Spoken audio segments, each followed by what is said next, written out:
सही समय पर सही बात समझ में आ जाना, ये भी जीवन का एक बहुत बड़ा सौभाग्य है।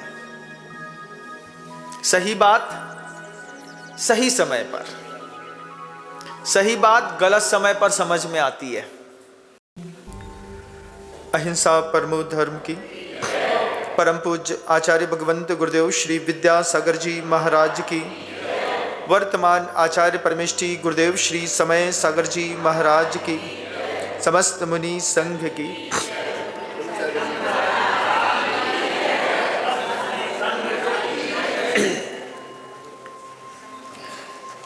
गुरुजी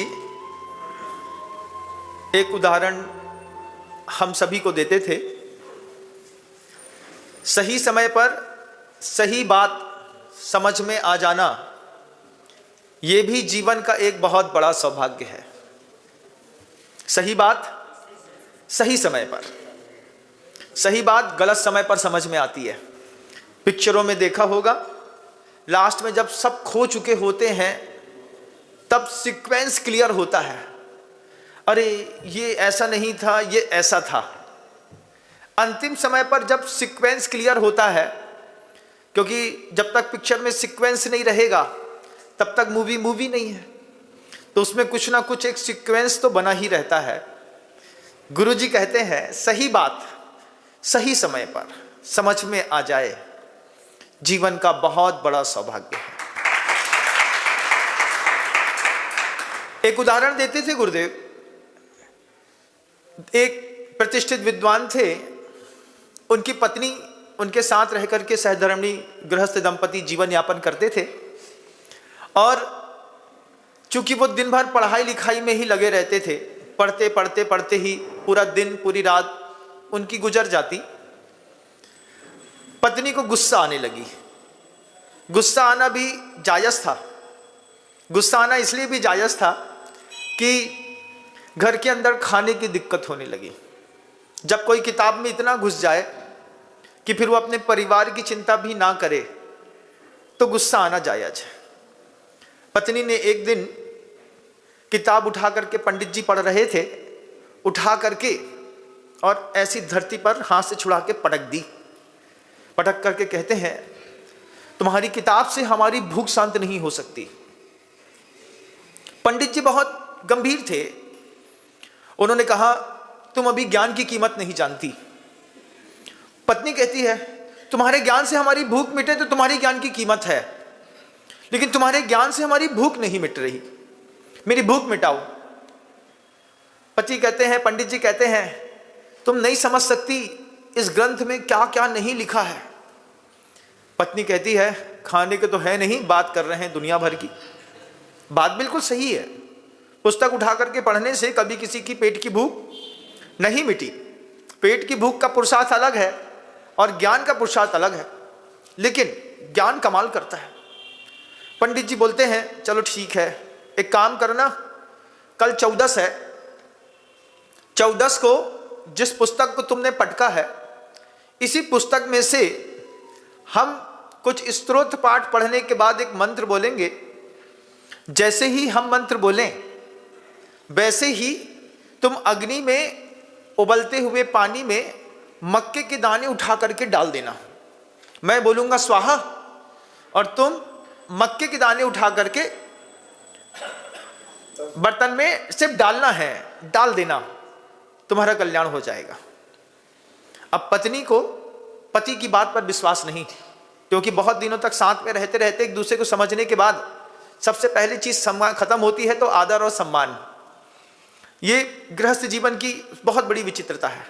आप दुनिया में कितने भी सम्मान के पात्र हों, लेकिन सबसे ज्यादा असम्मान के पात्र अगर आप कहीं हुए हैं तो कहाँ हुए हैं? घर में हुए हैं। 2 रुपया की कीमत नहीं महाराज। बाहर तो पहाड़िया जी, लोहाड़िया जी, बाकलीवाल जी, पाटनी जी, गोधा जी, बड़े बड़े नाम चलते हैं। अंदर जाकर के महाराज अब आपको क्या बताएं, अपने लिए सब्जी खुद बघारनी पड़ती है। जीवन की बहुत विचित्रता है। और कई जगह तो ऐसा है कि रोटी भी खुद ही बनानी पड़ती है। वो कहती है, हमारा टाइम खत्म हुआ, तुम्हारा टाइम शुरू हुआ। बाहर गोदा जी की जय हो, अंदर आकर के बे गोदा जी खुद ही रोटी बना रहे हैं। और नहीं हुआ तो फिर क्या कर रहे हैं, बासी रोटी खा के काम चला रहे हैं। पंडित जी बोलते हैं कि देखो मैं कल मंत्र पढ़ूंगा, शुभ मुहूर्त है, नक्षत्र सही रहेगा, विधिवत कोई भी चीज की जाए तो सही काम करती है। पंडिताइन को विश्वास नहीं हुआ, किस किताब से भी कुछ निकल सकता है। पंडिताइन ने उस बात को हल्के में ले लिया। पंडित जी ने खुद सिगड़ी जलाई, खुद उस पर पानी रखा, बर्तन रखा, बर्तन में पानी रखा, पानी रखने के बाद मक्के बाजार से ला करके और पंडिताइन को दे दिए। पंडिताइन पंडित की किसी बात पे विश्वास ही नहीं कर रही। क्यों? अरे पंडित जी हैं, ऐसे ही हैं। फिर भी अब चूंकि पूरी विधिवत कार्यक्रम शुरू हो गया था तो पंडिताइन वहीं पर बैठ गई। बैठने के बाद चूंकि झोपड़ी रहती थी, मिट्टी की दीवारें, तो सारा का सारा संवाद पंडित और पंडिताइन जी का बगल वाली महिला भी सुन रही थी। वो भी सुन रही थी कि पंडित जी और पंडिताइन जो है वो बात कर रहे हैं। पंडित जी बोल रहे हैं कि मैं शुभ नक्षत्र में शुभ मुहूर्त पर और ये चीज करूंगा, तुम उसमें डाल देना। बगल वाली को पंडित जी की बात पर खूब विश्वास था, बगल वाली को खूब विश्वास। हाथ जोड़ करके उसने भी, भावना भाई सामने आई नहीं, दीवार के उस तरफ से उसने भी सारी संयोजना बना ली। संयोजना बना करके श्रद्धा के साथ हाथ जोड़ करके बैठ गई। अब वो बस ये सोच रही है कि जैसे ही पंडित जी स्वाहा बोलेंगे वैसे ही मैं अपना उठा करके इसमें डाल दूंगी। और ये एक पंडिताइन है घर की, वो क्या बोलती है, अरे जो पंडित जी ऐसे ही हैं, इनकी दुकान से अभी आज तक कोई को भलो नहीं हुआ, जो हमारा भलो का कर ले हैं। घर का आदमी घर पर विश्वास नहीं करता, बगल वाले में विश्वास करता है। बगल वाला आपके घर में खूब विश्वास करता है। अभी मैं होकर के आ रहा था तो अजमेर नगर में सोनी जी की नसिया के पास एक कीर्ति स्तंभ है। बताया कि बुधवार, गुरुवार, शनिवार को एक आदमी बैठता है और अजैन है, झाड़ता है, आचार्य विद्यासागर जी महाराज जी का नाम लेकर के झाड़ता है, वहीं पे नीचे बैठ करके नमोकार मंत्र पढ़ता है, गुरु जी के नाम पढ़ता है, उन्हीं की जयकार लगाता है, झाड़ता है। और लाइन इतनी लंबी है कि लोग देखते रह जाते हैं। हमने कहा गजब आदमी है। बगल वाली को विश्वास है, घर वाली को विश्वास नहीं है। बगल वाली कमाल कर रही है, घर वाली नहीं कर पा रही। पंडित जी ने मंत्र शुरू किया, ओम ह्रीम श्रीम क्लीम एम रम बम बम हम हम सम सम तम तम पम बम झम झम बम बम बम बम हम हम सम सम। पंडित जी पढ़ रहे हैं। पंडिताइन, अरे ये तो पढ़ दे, नींद आ गई, सो गई पंडिताइन। पंडित जी ने बोला ओम राम रूम हुम फट स्वाहा। स्वाहा बोला, तब पंडिताइन की नींद खुली। नींद खुली उतनी देर में तो बगल वाली ने स्वाहा कर दिया था और ये रह गई। ये रहते साथ ही पंडिताइन बोलते, क्या हुआ, डालूं क्या, डालूं डालूं? पंडित जी बोलते हैं, भगवान अब तो इसमें मक्का डाल ही दे, क्योंकि अब मोती तो बनेंगे नहीं, लेकिन कम से कम मक्का उबल जाएगा तो अपन दोनों का पेट तो भर ही जाएगा। पंडिताइन ने डाल दिया। डालने के बाद देखती है खदबत खदबत खदबत खदबत करके सारे मक्के उबल गए, उबल के फूल गए, पक गए। पंडिताइन पंडित से कहती है, मैं जानती थी तुमसे कुछ ना होगा, इस किताब में कुछ नहीं है, पूरी जिंदगी बर्बाद कर दी, ये मक्के के दाने और बर्बाद कर दिए। और पटक करके कहती, लो खा लो, तुम ही खा लो। अब पंडित जी क्या करते हैं? पंडित जी सोचते हैं, जब मैंने स्वाहा बोला, जब तुम्हें अपना स्वा, खुद का अर्जित द्रव्य हा करना था, समर्पित करना था, तब तो तुम सो रही थी। अब कैसे विश्वास दिलाऊं कि मंत्र की शक्तियां काम करती हैं? उसको विश्वास नहीं हुआ। झगड़ा चल रहा था। बगल वाली आकर के एक तसले भर करके मोती लेकर के आ गई। पंडित पंडिताइन के बीच में एक तसला मोती रख करके कहती है, आपकी कृपा से मैं धन्य हुई। पंडित जी बोलते हैं, ये क्या है? बगल वाली कहती है, मैंने चोरी छुपे ही सही, लेकिन आपके मंत्र पर श्रद्धा करी, आपके मंत्र पर विश्वास किया, और जैसी जैसी विधि आपने बताई थी वैसी वैसी विधि पूरी श्रद्धा के साथ मैंने वहां पर पालन किया, और उसका परिणाम निकला कि मेरे घर में एक पूरी कसेड़ी भर करके मोती मोती हो गए। पंडित जी पंडिताइन को मोती दिखाते हुए देखते हैं, देख भगवान ये मोती है। ये मोती क्या है? सही समय पर सही बात समझ में आना जीवन का सौभाग्य है। सही समय पर सही बात समझ में आ जाए तो जीवन का सौभाग्य है, और नहीं तो उल्टे समय पर सही बात तो सबको समझ में आती है। नरक में सप्तम पृथ्वी में जाने के बाद वहां पर भी सम्यक दर्शन होता है, वहां पर भी भगवान के ऊपर अकाट श्रद्धा होती है। सातवीं पृथ्वी में सम्यक दर्शन को प्राप्त कर रहा है वेदना अनुभव करके। उस समय उससे पूछो, तुम्हें सही बात समझ में आई? बात तो समझ में आई, लेकिन गलत जगह समझ पे आई। अगर यही बात मनुष्य पर्याय में समझ में आ गई होती तो थोड़ा अपना कल्याण और कर लेता। यही बात एक सियार को समझ पे आई। उसने मुनिराज का संबोधन सुनकर के रात्रि जल का त्याग कर दिया। मर करके प्यास व्रत नहीं तोड़ता। जानवरों की एक खासियत है, वे किसी भी संकल्प को ले ले दोबारा कभी तोड़ते नहीं, उसको स्खलित नहीं करते। मनुष्य लेने के साथ ही एक्सक्यूज स्टैंड करता है। हमने कहा आलू प्याज का 6 महीने का त्याग, महाराज बाहर की छूट। एक्सक्यूज पहले चाहिए। एक्सक्यूज के बिना जिंदगी नहीं है, और एक्सक्यूज बोलेगा नहीं तो अंदर ही अंदर सेल्फ कन्फेंस करेगा। क्या बोलेगा? हाँ सिर्फ सैटरडे संडे का नियम है, बाकी जी महाराज जी, जी महाराज जी, जी महाराज जी, अंटी बरंटी, हाँ ये ऐसा और बांध दिया, और बांध करके बोलता है जी महाराज जी, जी महाराज जी, जी महाराज जी, मन शुद्धि वचन शुद्धि काय शुद्धि, बाबा जी ये हाथ अरंटी बरंटी बंधी है, हो गया। आप एक्सक्यूज लेते हैं, बगल वाला एक्सक्यूज नहीं लेता। सही बात सही समय पर समझ पे आ जाना जीवन का सौभाग्य। मनुष्य पर्याय में देवशास्त्र गुरु के धर्म में आने के बाद ये धर्म समझ में आना सौभाग्य की बात है। नहीं समझ में आना है तो भी कोई बात नहीं। मारीची को समझ में नहीं आया, मारीची को सिर की पर्याय में समझ में आया, बात सही समझ में आई, वक्त गलत निकला। कितनी बीच में दर्द सहना पड़ा मारीची को। गुरुजी कहते थे बताओ वो मारीची का जीव क्या नहीं बना? मारीची कोई जीव नहीं।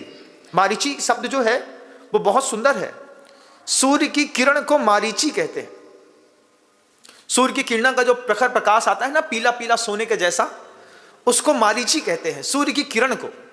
उसका नाम भरत चक्रवर्ती ने मारीची रखा, लेकिन आदिनाथ भगवान जी के समझाने पर उसको कोई बात समझ में नहीं आई।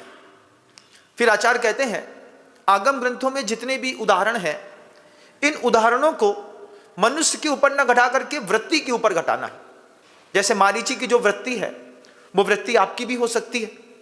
जब आपसे कोई कहे कि मंदिर जाकर के पूजा किया करो, तो आप क्या कहते हैं? है जिसके जीवन में कमी हो वह भगवान की पूजा करें, हमारे जीवन में बहुत है। कितना घमंड है! इतना घमंड चक्रवर्ती को नहीं हुआ। चक्रवर्ती 6 खंड का अधिपति होने के बाद रोज प्रभु की पूजा करने गया, और हमारे घर में 4 रुपए क्या बढ़ गए, अभी नया नया क्या पैसा बढ़ गया, सबसे पहले भगवान छोड़े। कहा जन साहब कहाँ जा रहे हो? भैया मंदिर जा रहे हैं। तुम भगवान ही से मांगते रहोगे यार, कभी हमसे मांग के देखो। ऐसे कई संवाद मिलते हैं घर के अंदर। यंग जनरेशन के कई बच्चे भगवान पे विश्वास नहीं करते, मंदिर नहीं जाते। वो कब जाएंगे?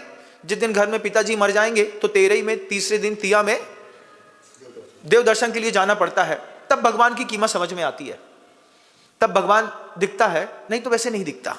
कई लोग होते हैं जब तक परिवार में किसी सदस्य की मृत्यु ना हो वे मंदिर को छूते तक नहीं है।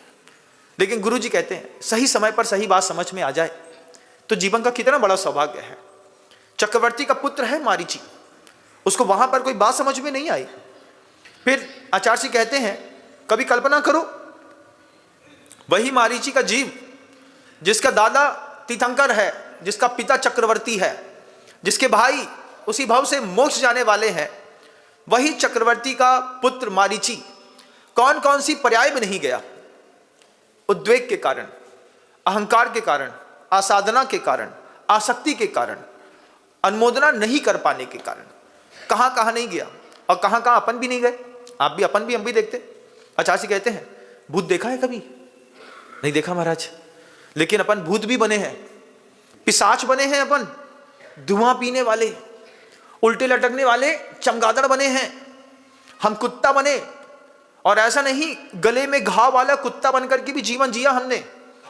सुअर बने, बिल्ली बने, क्या नहीं बने, बेंतर बने, किन्नर बने, किम पुरुष बने, महोरग बने, सांप के जैसे, यक्ष बने, राक्षस बने, भूत बने, पिशाच बने, ज्योतिष देवों के विमान में जन्म लिया, क्या नहीं किया, सब किया, लेकिन सही समय पर सही बात समझ में कभी नहीं आई। वक्त निकला, उसके बाद समझ में आई। मरते हुए व्यक्ति से बोलो पिताजी कुछ करना है, उसको अफसोस है। वृद्ध आदमी हमेशा सोचता है कि अंतिम समय में मैं जुआ हार गया जिंदगी का। वृद्ध आदमी को लगता है जिसके लिए इतनी मेहनत करी कोई भी घर का काम नहीं आया। रामचरित उपाध्याय जी ने लिखा है उस भावना में, रत्नाकर पंचविंशतिका में, इंसान उसकी भावनाएं कैसी हैं। अंतिम समय में वृद्ध व्यक्ति को दिमाग में ये बात बोलती है, शुभ तीर्थ के उद्धार आदि कार्य कर पाए नहीं, नर जन्म पारस तुल्य मैंने गमाया व्यर्थ ही। बिल्कुल व्यर्थ में पूरा जीवन चला गया। अंतिम समय में बोलो भावना तो बहुत है महाराज, लेकिन अब कुछ हो नहीं सकता, क्योंकि सही बात सही समय पर समझ में नहीं आई, और गलत समय पर समझ में आई तो अपना उद्धार नहीं हो पाया। भील को बात समझ में आई, महाराज की बात सुनकर के उसने भी अपना एक रास्ता बनाया। हमें को बस सही बात सही समय पर समझ में नहीं आई। आज भी इतना इस संवाद को सुनने के वक्त भी सही बात सही समय पर समझ में आ जाए तो बड़ा सौभाग्य है, लेकिन नहीं आती। महाराज प्रवचन खत्म करो तो हम पोहा खाने जाएं, दिख रहा है, सुन रहे हैं प्रवचन, सोच रहे हैं पोहा। सही बात सही समझ पर समझ में नहीं आती। कब आएगी महाराज? आएगी, किसी और पर्याय में आएगी। इस पर्याय में ना सही तो किसी और पर्याय में, आज नहीं तो कल। निरापक्ष मन वीर सागर जी महाराज जब हम लोग साथ में रहते थे तो कहते थे इस बात को। मैं किसी आदमी को खूब कन्विंस करता था, समझाता था मार्ग में लाने के लिए, तो बोलते थे इतनी जल्दी क्यों कर रहे थे, इतना नहीं करते, थोड़ा कम करो। हमने कहा समझा दो, इंसान है, बड़े प्यार से बोलते तो जल्दी क्या है, आज नहीं तो कल समझ जाएगा।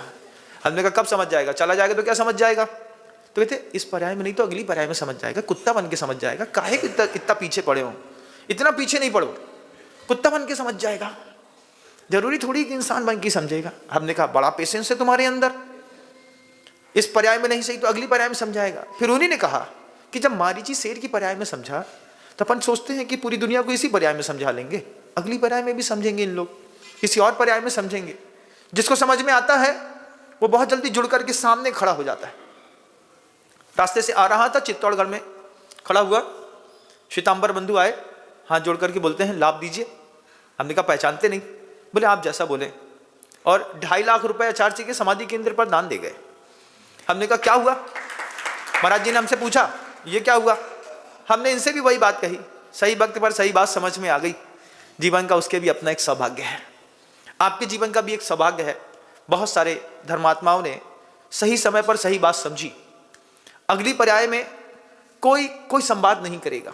भूत पिशाचों से किसी प्रकार की अपेक्षा नहीं होती, वे लटके रहते हैं ऊपर उल्टे। और सही बात जब गलत जगह समझ पर आती है, गलत वक्त पे समझ पर आती है, तो वे भी देवी देवता एक दो नहीं असंख्यात की संख्या में देव महादेव देवादिदेव भगवान की पूजा सेवा शुश्रूषा करते हैं। क्या हुआ? काश मनुष्य पर्याय में समझ में आ गई होती तो कुछ और भला कर लेते। अब नहीं समझ में आई तो क्या कर रहे हैं? वहां बैठ करके प्रभु के धर्म ध्यान की, उनके चारित्र की, उनके दर्शन की, उनके ज्ञान की अनुमोदना में तबला बजा रहे हैं, एक झांझ बजा रहा है, एक देव नाच रहा है, एक नृत्य कर रही है कोई देवी वहां पे रक्षा कर रहा है। भगवान को रक्षा की जरूरत नहीं, लेकिन उनका फिर भी वैभव दिखाने के लिए रक्षा कर रहा है। बोले क्या है? बात समझ में आई, लेकिन अभी हम अपना काम नहीं कर सकते। आपको इसी पर्याय में रहते रहते अगर सही बात समझ में आ जाए तो जीवन का अपने भी बहुत बड़ा सौभाग्य मानिएगा। फिर बाद में कितना भी मक्के का दाना आप किसी भी डेगची में डाल करके और गर्म करने की कोशिश करेंगे, अगर वक्त में स्व का हा किया है, हा धातु विसर्जनीय अर्थे होती है। स्वाहा शब्द बना है, स्व मतलब अपना, हा का मतलब विसर्जन करना। वक्त रहते विसर्जन किया है तो इसका फल आपको बहुत सुंदर मिलेगा, नहीं तो फिर मक्के के दाने तो पकी गए हैं। सद्दहदी पत्तेदी रोचेदी तहे पुणो विफासेदी धम्मम भोग निमित्तम ना दूतु सो कम्मक खय निमित्तम। कर्म के क्षय के निमित्त से धर्म ध्यान करने वाले लोग कुछ और होते हैं, भोग के निमित्त से धर्म ध्यान करने वाले लोग कुछ और होते हैं, और सबकी भावनाएं इस संसार में रह करके अलग अलग रहती है। लेकिन अपने आप से बोलिएगा, सही बात सही समय पर समझ में आ जाए। आज बहुत छोटी माइनॉरिटी वाली जिंदगी हो गई जैन कुल की। जैन कुल की नहीं हो गई, जैन धर्म की हो गई। धर्म सिमट गया, फैलता था, दिखाई देता था, लेकिन दूसरी बात समझ में आ गई। दूसरा धर्म जैनियों को समझ पे आ गया तो कंठ लंगोट जो है वो गले में बांध करके घूमने लगे। कंठ लंगोट क्या होती है? एक लंगोट होती है जो कमर में पहनी जाती है, एक होती है कंठ लंगोट जिसको कहते हैं टाई। टाई को क्या कहते हैं संस्कृत में? कंठ लंगोट। कभी देखिएगा, अभी तो आपने इन शब्दों का जीवन ही नहीं जिया होगा, तब लोगों को कंठ लंगोट पहनने में तो मजा आता है, लेकिन धोती पहनने में आनंद नहीं आता। सही बात सही समय पर समझ ले। जब कभी भी किसी भी संस्कृति को विकास की दृष्टि पे देखा गया तो सबसे पहले उसकी भूसा देखी गई। किस तरीके के वस्त्र पहनती है वो सोसाइटी।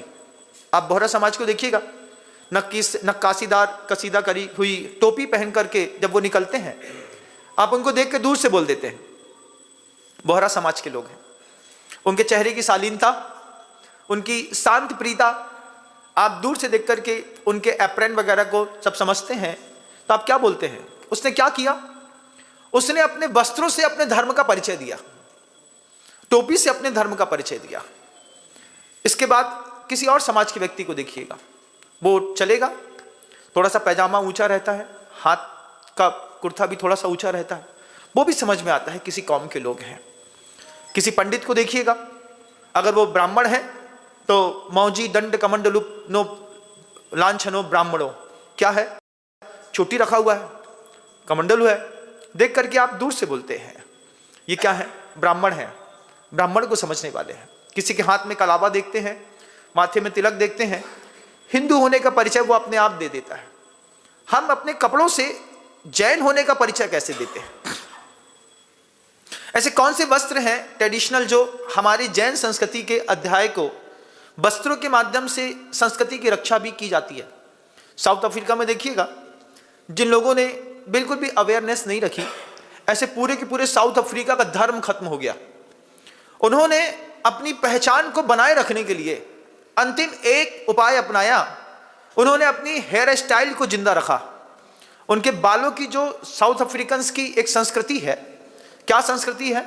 छोटी छोटी छोटी छोटी लड़े वाली सैकड़ों बालों को वो बना करके अपने उसी हेयर स्टाइल में चलते हैं। अपनी संस्कृति को बचाने के लिए उन्होंने अपनी हेयर स्टाइल को बचा करके रखा। आज पूरी दुनिया में उनकी हेयर स्टाइल को देख करके उनकी कंट्री का, उनके धर्म का पहचान पत्र दिखाई देता है, ही इज साउथ अफ्रीकन्स। क्यों? उसके बाल ही दिख रहे हैं साउथ अफ्रीकन जैसे। आप अपनी संस्कृति को बचाने के लिए अपने वस्त्रों से अपने जैन होने का कैसे परिचय दे सकते हैं? धर्म सिर्फ पूजा वाला नहीं है। सही बात सही समय पर समझ में आ जाए और फिर आने वाली जनरेशन को समझा दिया जाए। आप देखिए, अफगानिस्तान में रहने वाला कोई भी व्यक्ति, सबसे ज्यादा काला कपड़ा बिकना है। सुबह से लेकर शाम तक एक काला उतारेंगे, दूसरा काला पहन लेंगे। मैं घर में था, सामने एक चच्चा रहते थे, समीम चच्चा। हमने उनसे बोला, जब देखो तब वो काले कोट पहन करके आते थे, 365 दिन काला कोट पहनना। हमने एक दिन कहा, क्या चच्चा एक ही कोट पहन करके रहते हैं? बोलते, गौर से देखना बेटा, एक ही कलर के 7 कोट है हमारे पास। गर्मी में पहनने वाला अलग है, ठंडी में पहनने वाला अलग है, एक ही कलर का है। हमको कलर यही चलेगा क्योंकि यही हमारी पहचान है। पहचान दिखाने के लिए कलर चॉइस किया किसी ने। आपने अपनी संस्कृति का आइडेंटिफिकेशन करने के लिए आप जब रोड में निकलते हैं तो आपके चेहरे को, आपके वस्त्र को देख करके कोई कैसे पहचानेगा कि आप जैन हैं? आप भी भूल गए कि हमारी संस्कृति में क्या चलता था। कुर्ता पैजामा सुबह के 9 बजे तक टू बी मस्ट कंपलसरी था। व्यक्ति मंदिर जाता था या तो धोती दुपट्टा पहन करके या सफेद कुर्ता पैजामा पहन करके, लौट के आता था। आने के बाद उन वस्त्रों को बदल करके सात्विक वस्त्रों को पहन करके अपना व्यवसाय करता था। लेकिन अब रोड में तो समझ भी नहीं आता कि सुबह या शाम के मंदिर के वस्त्र बिल्कुल अलग, ये पाप के वस्त्रों के साथ मंदिर में पहुंचते नहीं थे लोग। क्यों? अरे दुनिया भर में 7 जात के आदमी ने छुआ है, सबकी वर्गणाएं लगी हैं। कहीं पता चला कि हॉस्पिटल होकर के आए हैं, किसी का समोसा उठाया, कुछ किया, कहाँ मुर्दे का छुआ, कुछ हो गया। तो मंदिर जाने से पहले जैन व्यक्ति अपने शरीर में वस्त्रों की सुंदरी बनाता था। घर जाता था, मंदिर जाना है भैया, दुकान में एक जोड़ी कुर्ता पैजामा रखा रहता था। मान लो दुकान के पास मंदिर है तो दुकान में कुर्ता पैजामा है, घर से मंदिर पास है तो घर में एक वाइट ड्रेस कुर्ता पैजामा है। और अगर आपने नहीं सीखा है तो सीखिए, एक कुर्ता पैजामा ऐसा बनाइए, सिर्फ मंदिर पहन करके जाएंगे सुबह और शाम दोनों के वक्त में। जब भी रोड से निकलेंगे धीरे धीरे करके पूरे देश में पहचान बन जाएगी, जैनी कुर्ता पैजामा पहन करके ही मंदिर जाते हैं। पहचान बनाने से आपकी पहचान बनती है। मैं याद है मुझे, मैं डोंगरगढ़ से और अपने होम टाउन पे आ रहा था, तो रास्ते में मैंने टिकट नहीं कटाया, टिकट कटा नहीं पाया, चढ़ना जल्दी ट्रेन आई तो उसी में चढ़ गया। टीसी आया, टीसी आकर के हमारे बगल में बिलासपुर के पास बैठा। वो पहले हमको देखता है, उसके बाद जो बैग रखा था उस बैग का स्टैंडर्ड देखता है, कपड़े देखता है कि पैर में चप्पल नहीं पहने हैं, सफ़ेद कपड़ा कुर्ता पैजामा पहने हैं, दाढ़ी बड़ी हुई है। बहुत प्रेम से कहता है टीटी, आप बोलें तो आपकी एक टिकट बना दूँ। हमने कहा कितने की है? बोले 80 रुपये की टिकट है, 30 रुपये की पेनल्टी है, सिर्फ 110 रुपये में। हमने कहा बना दीजिए, बहुत प्यार से बोला। और बनाने के बाद व्यवस्थित तरीके से दे करके और धन्यवाद कहते साथ, आपके चेहरे से लग रहा है आप जैन हैं। हमने कहा कैसे पहचाना? नहीं, ये शालीनता जैनों में होती है, किसी और में नहीं होती। इतने धीमे शब्दों में उसने हमारी टिकट बना करके हमारे चेहरे से हमारे धर्म को बोल देना। अजैन व्यक्ति जब आपका चेहरा देख करके आपका धर्म बोल दे, सही बात सही समय पर समझ में आए तो सौभाग्य है, नहीं तो फिर बाद में समझ में आने से कुछ होता जाता नहीं है। विदेशों में जाकर के देखिएगा, हर आदमी अपने धर्म को जीवित रखने के लिए कहीं न कहीं कोई वस्त्रों से अपने धर्म का प्रेजेंटेशन करता है। मैं भोपाल में था, मैंने देखा एक 3 साल की बच्ची है, वो स्कूल जाने के लिए तैयार रोड में खड़ी है, पिता की गोदी पे है, उस पर भी प्रॉपर तरीके से उसको पहना करके काले कलर का स्कार्फ व्यवस्थित। कितनी उम्र में? उम्र है 3 वर्ष की, लेकिन बेटी है, घर से बाहर निकल रही है तो काले कलर का scarf to be must compulsory. इसके बिना बेटियां बाहर नहीं जाएंगी। ये उन्होंने, उस कौम के लोगों ने अपनी पहचान बना के रखी। आज दूर से पहचान में आते हैं, हम पहचान में नहीं आते। हमारे यहाँ के लड़के कई बार मांस की दुकानों में भी खड़े होकर के खाते हुए मिल जाएंगे, दूर से पहचान में नहीं आते। जैनी की पहचान थी, जैनी दुनिया में कहीं भी जाएगा, रास्ते में भी अगर किसी व्यक्ति का समय हो गया है, गाड़ी खड़ी करी, वहीं पर बगल में चटाई या दरी बिछाई, डिब्बा खोल करके खा रहे हैं, तो रोड से निकलती हुई दूसरी गाड़ी वाले भी पकड़ लेते हैं कि ये जैन है। क्यों? शाम होते वक्त अगर कोई खाते मिल जाए, उसको चिंता है कि हम रात में नहीं खाते। लेकिन हम ही ने कहा होगा अपने ऑफिसर से, सर हमारा तो चलता है। जब आप किसी पार्टी में गए होंगे और उनने कहा अरे यार जैन साहब आप तो रात में खाते नहीं, उनने बोला, आपने क्या बोला? नहीं सर हमारा तो चलता है सर। अरे फिर क्या बात है, आओ, फिर क्या बात है, आओ, मैं तो कर दिया। लेकिन उसके मन के अंदर एक इंप्रेशन था आपके धर्म का कि जैन है रात में नहीं खाएगा। फिर दूसरी चीज वो ये भी कहता, अरे यार हमारे यहाँ सब गड़बड़ सड़बड़ बनता है, अब तुम लोग बताओ तुम लोग के लिए क्या कर दें हम। वो ये भी कहता है नहीं सर हमारा तो चलता है। वेज नॉन वेज में भी होटल में आपने कह दिया हमारा तो चलता है। अभी जो लोग गोवा घूमने गए कुछ लोग, वो हमसे पूछते हैं महाराज नॉन वेजिटेरियन होटल में खाते तो नहीं है, लेकिन अगर पानी की बॉटल खरीदनी पड़ जाए तो? हमने कहा तो भी नहीं। बोले ठीक है मैं इसका ध्यान रखूंगा, नहीं तो हमारा तो चलता है। विदेश में जाते हैं तो क्या करें महाराज, जब विदेश में तो मिलता नहीं है, तो जो मिलता है वही खाना पड़ता है। लेकिन श्वेतांबर संप्रदाय के लोगों ने कमाल किया, श्वेतांबर संप्रदाय के लोगों ने कमाल किया। पूरी दुनिया में इकोनॉमी और बिजनेस क्लास में सफ़र किया फ्लाइट पे, और जब भी बैठे खाना हो या नहीं खाना हो, उन्होंने एक ही चीज़ बोली, जैन फूड है क्या, जैन फूड है क्या, जैन फूड है क्या। बार बार बोलने पर पूरी दुनिया के किसी भी होटल में जाइए आप, non vegetarian 5 star ranking hotel में भी जाएंगे तो जैन फूड अवेलेबल है। इसमें दिगंबरों ने कोई काम नहीं किया। दिगंबरों ने बहुत सेल्फिश नेचर होकर के जहां पे जो मिला हमने उसको स्वीकार कर लिया। लेकिन चूंकि महाराज साहब लोगों ने इस बात की प्रभावना करी कि पूरी दुनिया में जैन फूड होना चाहिए, और पता भी नहीं चला कब पूरी दुनिया के लोग समझ गए कि जैनियों के फूड में no onion, no garlic, no किसी भी प्रकार के कोई भी गढ़ंत नहीं, कुछ नहीं। आज आप जाकर के कहीं पर जैन फूड मांगेंगे तो वो 100% वीगन देते हैं, उसमें दूध तक नहीं देते कि जैन फूड में ये भी नहीं चलता। लेकिन आप क्या बोलते हैं, हमारा तो चलता है। देखिए ना, सही बात सही समय पर समझ में आ जाए तो जीवन का सौभाग्य है। संस्कृतियां खराब होती हैं, नष्ट होती हैं, नहीं बनती हैं। आप देखो कनाडा जैसा विदेश की धरती है, विदेश की धरती पर पंजाबी धर्म फैल गया। क्यों? वहां पर यहां से लोग वहां पर गए, वहां पर जाकर के उन्होंने अपनी धर्म और संस्कृति को नहीं छोड़ा। जो हमारे ट्रेडिशनल फूड है वही हमको घर के अंदर खाना है। हमारे घर के अंदर टोस्ट पिज्जा नहीं चलता था। हमारे घर के अंदर सुबह क्या चलता था, या तो हलवा मिल गया, पोहा मिल गया, माँ ने कभी गरम पूड़ी बना करके दे दी, या सब्जी दे दिया, कुछ और दे दिया। लेकिन फिर बाद में हमने उस चीज से हट करके अपने घर को मैगी पास्ता में लेकर के आए, लाए कि नहीं? ट्रेडिशनल फूड से भी पकड़ी जाती है ये बात। उन्होंने कनाडा में कमाल किया। आज कनाडा में जहां पर एक भी हिंदू पैदा नहीं हुआ था, वहां पे थर्ड लैंग्वेज पंजाबी डाल दी गई उनके पास। डालिए, हिंदुस्तान वहां बस रहा है, हिंदुस्तान अमेरिका में बस रहा है, हिंदू अमेरिका में जाकर के अपनी आइडेंटिफिकेशन दे रहे हैं। लेकिन भारत के अंदर हम अपने धर्म का सत्यापन नहीं कर पा रहे। कितनी विचार की बात है कि नहीं? बताइए, आपको लगता है कि नहीं? लगना चाहिए इस बात को कि सही बात सही समय पर बस समझ में आ जाए। संस्कृति का समादर नहीं करेंगे, अगर अपना भोजन, अपनी भाषा, उन्होंने अपनी भाषा वहीं पे बोली, अपनी भाषा का भी समादर नहीं करेंगे। हमारी भाषा क्या है आज बताइए? बहुत सारे ऐसे लोग हैं जिनको अपनी मदर लैंग्वेज लिखते तक नहीं बनती। आपकी मदर लैंग्वेज क्या है? क्या है? मारवाड़ी थे कई जाने मने कई भाषा है महाराज, अब तो अपनो यो चल ही रहा है। ये नहीं, प्राकृत मूल भाषा है जैनियों की।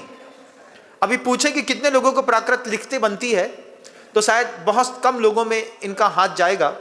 नमोरियंताड़म भी प्राकृत में है, आप नमोरियंताड़म तो लिख सकते हैं, लेकिन इसके अलावा कुछ और अपना ही नाम प्राकृत में लिख करके बताओ, तो अपना नाम प्राकृत में लिखते नहीं बनेगा।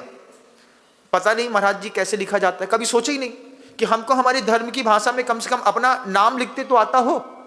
एक बार प्रयास करिएगा, किसी से पूछ करके, या फिर गूगल तो है ही है, कि प्राकृत भाषा में आपके नाम को कैसे लिखा जाता है।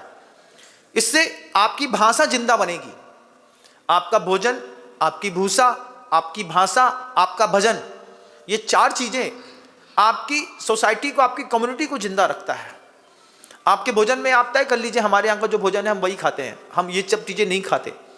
फ्लाइट में आपने कभी कल्पना नहीं करी होगी, लेकिन मैंने देखा कपूरचंद जी गुब्बारा है, छतरपुर के पास एक गुब्बारा जगह है, वे एमएलए थे वहाँ के, और विदेश में जा रहे थे किसी काम से, किसी समिट में जाना होगा।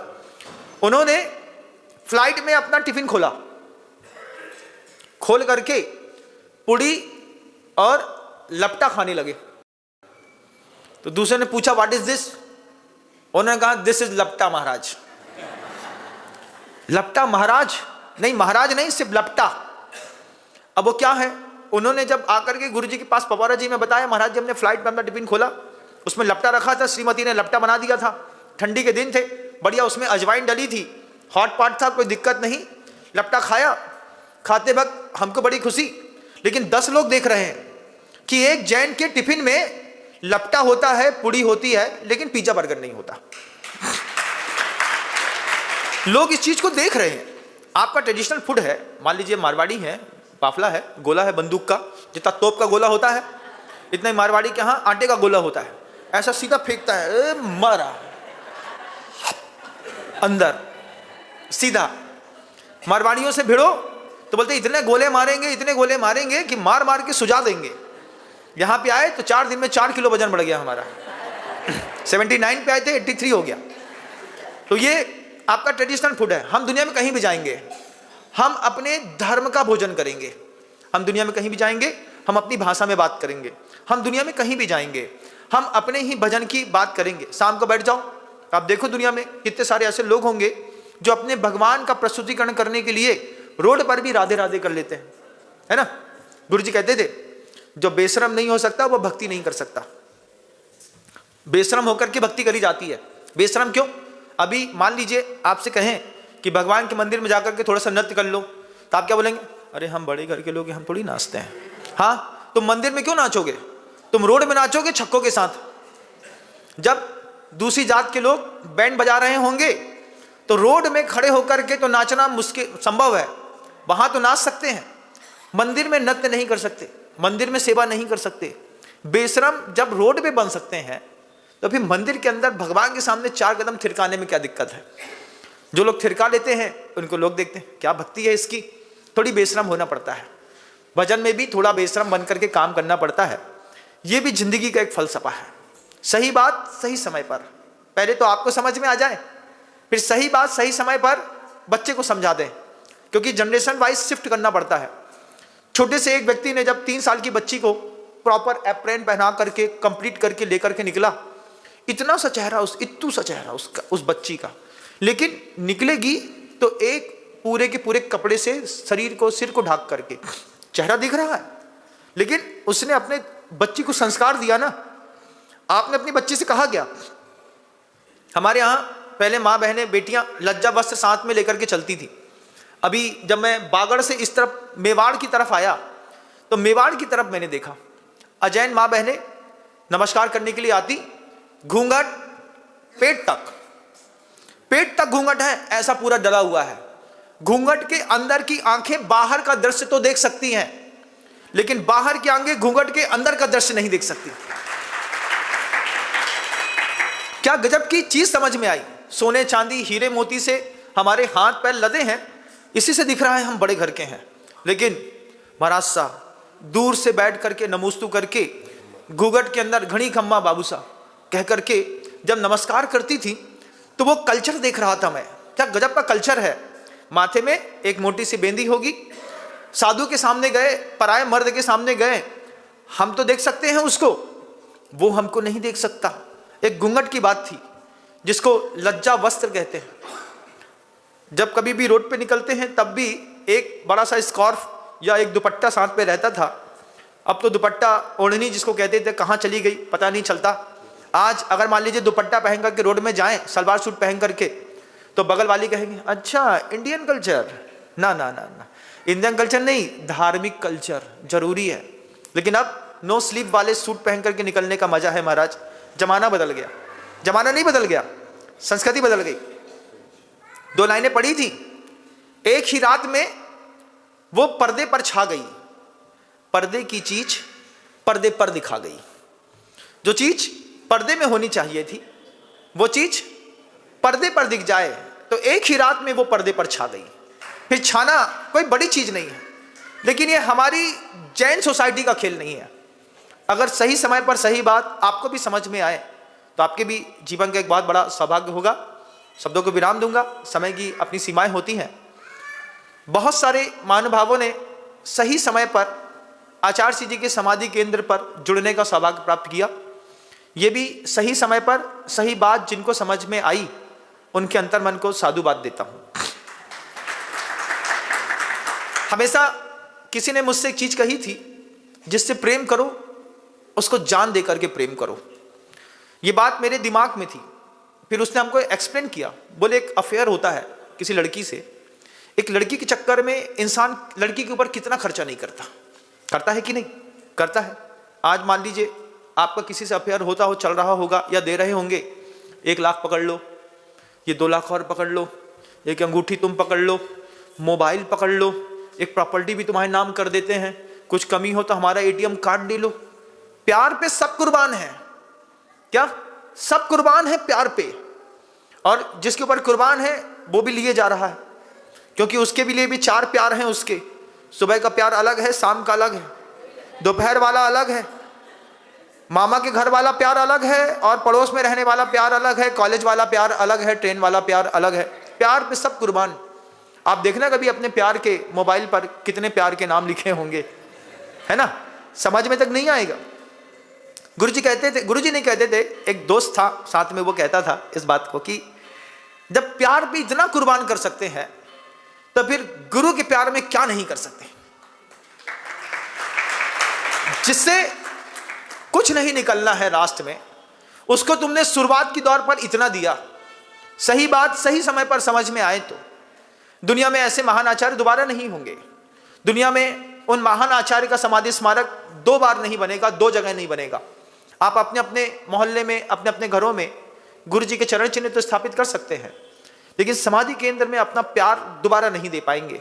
बहुत सारी आत्माओं ने उस प्यार का प्रस्तुतिकरण किया कि मुझे मेरे गुरु जी से प्यार था, मैंने अपने प्यार में अपनी गुरु दक्षिणा सौंप दी। सही बात सही समय पर, बस समझ में आ जाए। और ना भी समझ में आए तो फिर कहेंगे अभी तुम प्रेम की परिभाषा समझ नहीं पाए। अपने जीवन को और समृद्ध करिएगा। जो लोग जुड़े हैं और जो लोग नहीं जुड़े हैं, मैं ना भी रहूं और मन करे कि मुझे भी अपने गुरु के लिए कुछ करना है, तो आप अपने नगर में अपने बंटी भैया हैं, बंटी भैया या पाटनी जो दोनों के पास अपना नाम लिखा सकते हैं और अपने जीवन को भी एक अच्छी दिशा दे सकते हैं। पैसा जिन चीज़ों में लगातार खर्चा हुआ उससे कुछ मिला नहीं बंधुओं, लेकिन एक बार अपने पैसे को भी स्थिरता दीजिएगा। जैसे चामुंड राय ने गोमटेश्वर बाहुबली भगवान की मूर्ति बना करके अपने पैसे को जीवंत कर दिया, ऐसी आप भी अपने उस समाधि केंद्र में अपने ही धन को सुरक्षित रख पाए, ऐसी भावना रखता हूँ। बहुत ज़्यादा उम्मीद तो नहीं, लेकिन भावना इसलिए रखूँगा, गुरुजी ने कहा था साधु को संदेश तो देना ही चाहिए। फिर होना और नहीं होना सामने वाले के पुण्य और क्षेत्र की पुण्य के ऊपर डिपेंड करता है। सही बात सही समय पर आपको भी समझ में आए। गुरुदेव श्री विद्यासागर जी।